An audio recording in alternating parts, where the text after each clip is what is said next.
États-Unis, un juge ordonne le retour de 2 Salvadoriennes expulsées, des femmes en provenance des pays de l'Amérique centrale attendant à la frontière entre les États-Unis et le Mexique. Spencer Platt, Getty Images North America, AFP. Un juge américain a ordonné le retour de 2 demandeuses d'asile expulsées vers le Salvador, leur pays d'origine. Le magistrat n'a pas caché sa colère en apprenant que ces 2 personnes, une mère et sa fille, avaient été placées dans un avion à destination du Salvador alors que la justice américaine n'avait pas encore examiné le recours déposé contre cette expulsion. Le juge parle d'une décision « scandaleuse » lorsqu'il a appris que la double expulsion était en cours. Le juge Amy Sullivan de Washington a immédiatement ordonné que l'avion qui emmenait les 2 demandeuses d'asile rebrousse chemin.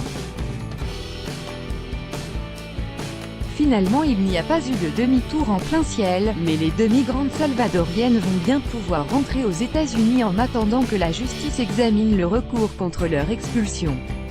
Suite à cet épisode, le juge Sullivan envisage de poursuivre le ministre américain de la Justice, Jeff Sessions, pour outrage à magistrat.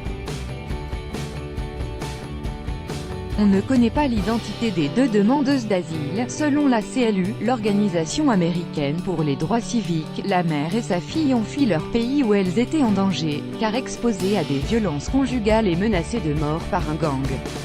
En juin dernier, le ministre américain de la Justice avait annoncé le durcissement des procédures de demande d'asile afin de limiter l'immigration en provenance d'Amérique centrale.